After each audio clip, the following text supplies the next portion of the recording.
Hello. So the thing about challenges is that they get you to do things you wouldn't ordinarily do. So people have commented how I seem to go from one challenge to the next. It's always day of this challenge and I roll from one to the next, have multiple ones going on at the same time. Well, the reason is because they get me to do things that I wouldn't ordinarily do. Case in point is this video right now. If not for my now 31-day challenge to complete a live video a day here on my Life of Joy page, I would not be doing this video. I would have saved it for tomorrow or another day, or maybe even not at all, right? Because once the moment is past, do you ever go back? I know. I don't tend to do that. So it's life is lived in the moment, right? So I am exhausted. It was a long day and came home, cleaned up, took care of the dogs, got a few things put away, and wrote a blog post because something came to mind. And I am exhausted now. Want to be in bed, have a really busy day tomorrow too.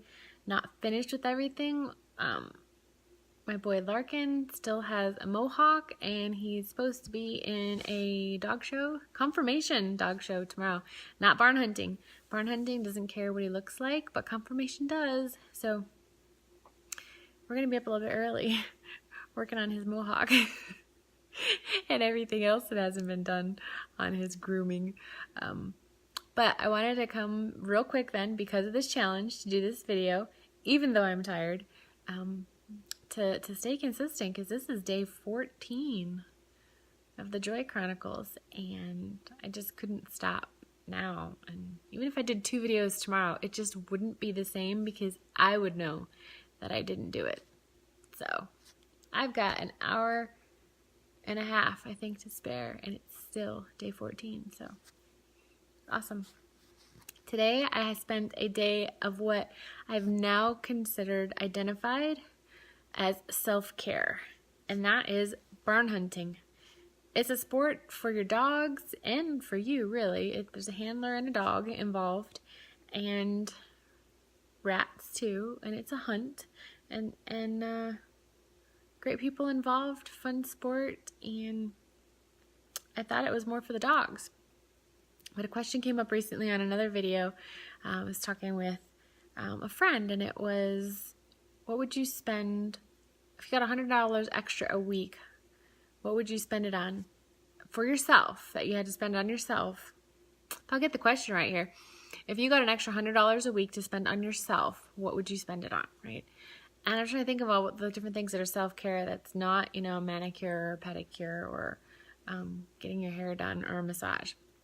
Those are great, and those can be done as well, but not my biggest thing for self-care for me. So first thing that came to my mind was barn hunting with my dogs. I'm like, well, that's really for my dogs, right? That's for them. But through conversation about it, came to realize that no, it really is for me.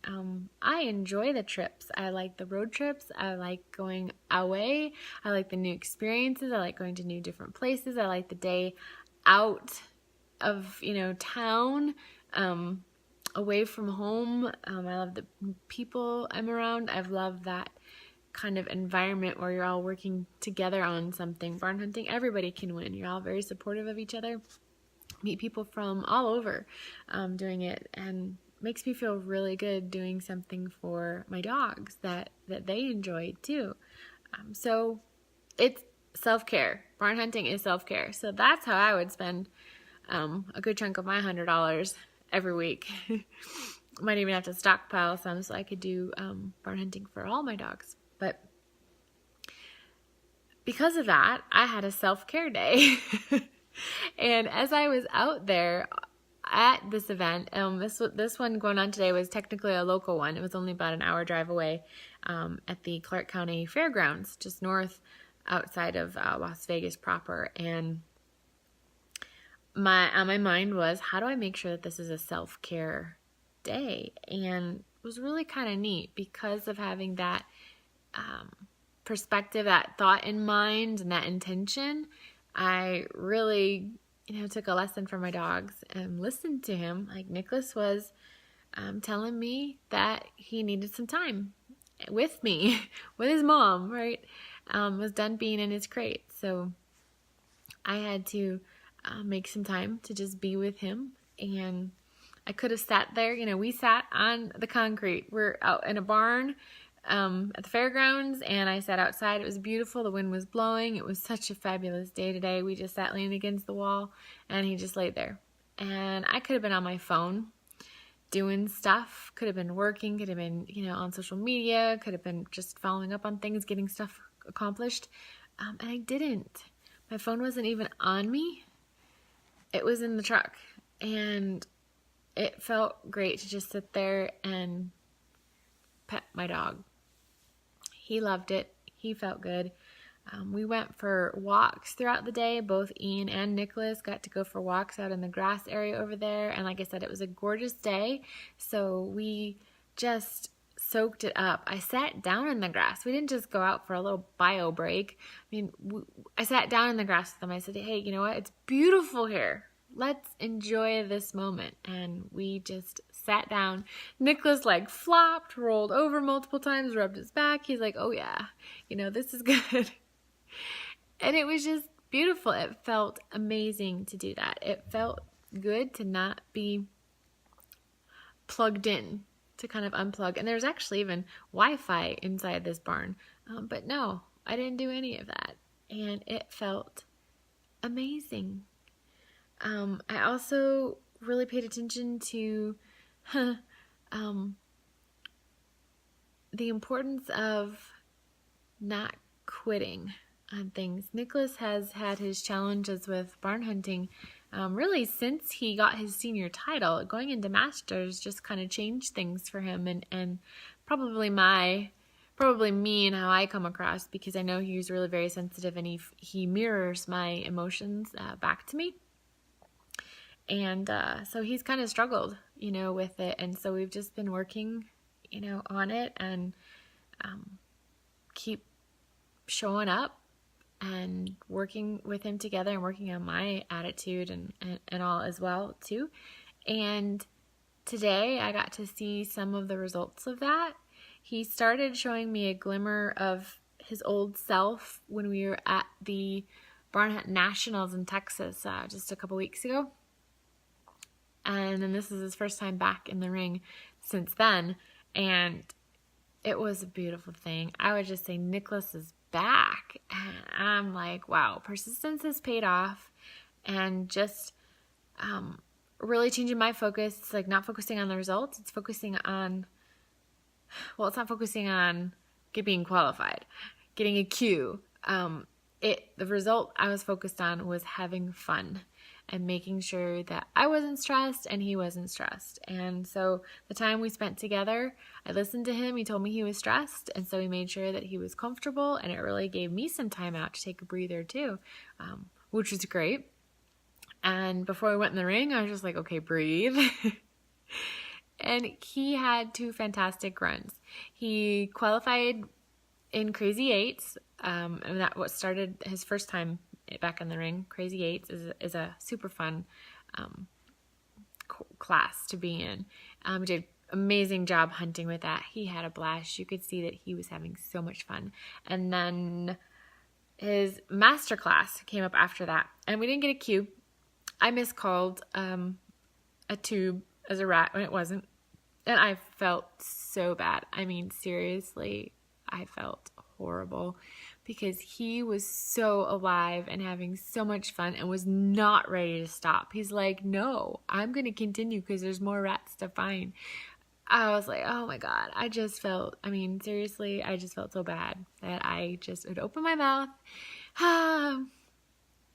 But it is what it is.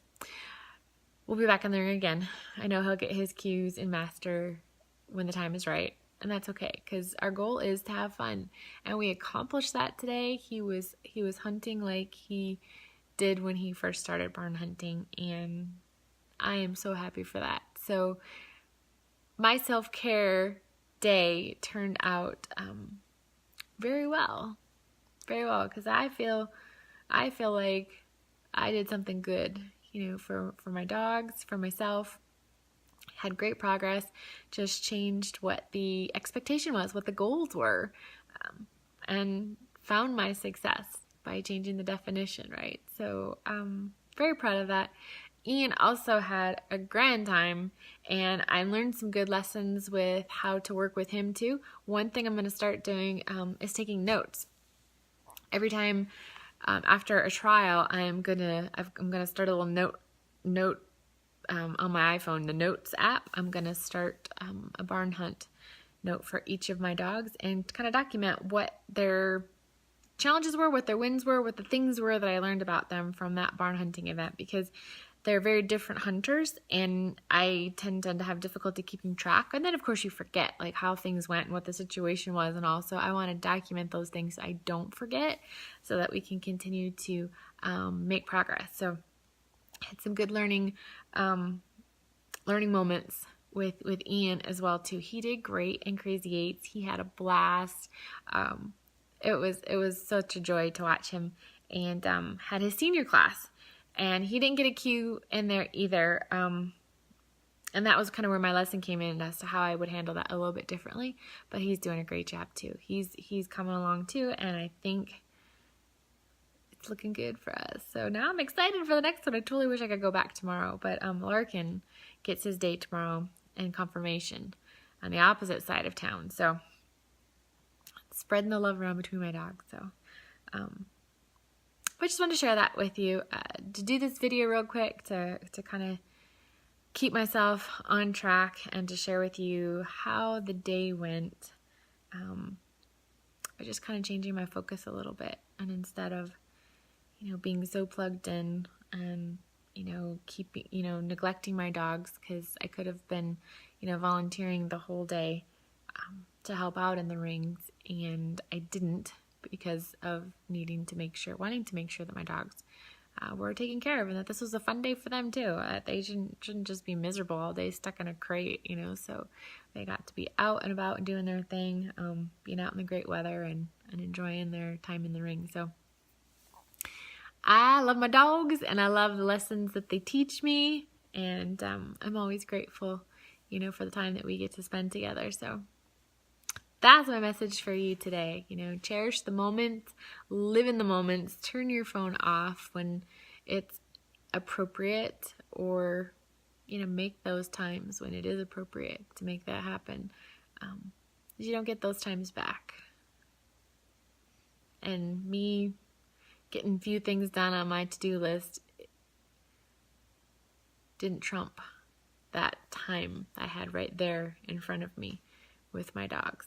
So, kind of prioritize, keep that in mind, for yourselves with what you're doing throughout your day, so that you don't miss those moments and you look back and be full of regret. So there you have it. That's all she wrote for today. So I will let you guys go. Tomorrow I'm going to be, I think I said by like Monday, over the next couple days, because I know this weekend's kind of busy with my self-care dog stuff. But I'm going to be giving you an update on my Nerium shopping spree and some additional ways that you can get entries into that $150 shopping spree. So stay tuned for that. I will kind of be giving you some more info tomorrow, and then for sure on Monday regards that. And tomorrow I have a special guest speaker who is going to be coming to you live with me Sunday evening at 5:30 Pacific. So save the date. And gonna be fun. We're gonna be talking about self-care. Imagine that, self-care Sunday. This is something that she's very passionate about as well. So I'm really excited to learn more about her, what she does, what she brings to the world, and what her mission is. To give back and to help people. So should be a fun conversation tomorrow night at 5:30 Pacific. So I hope you will join me for that right here on my Life of Joy page. So I will see you then. I will say good night for now. This is day 14 of the Joy Chronicles, and I am signing off with a quick peek at my boy's mohawk that will hopefully disappear tomorrow if I get the grooming done in time for him to get in the ring. There he is. Look at that little mohawk. I know it's kind of dark, but there he is. And there's the baby boy who is back and did a fabulous time in the ring, and I'm so happy that I didn't give up on him or on us, and that I'm learning to listen. So yay! Good night, y'all.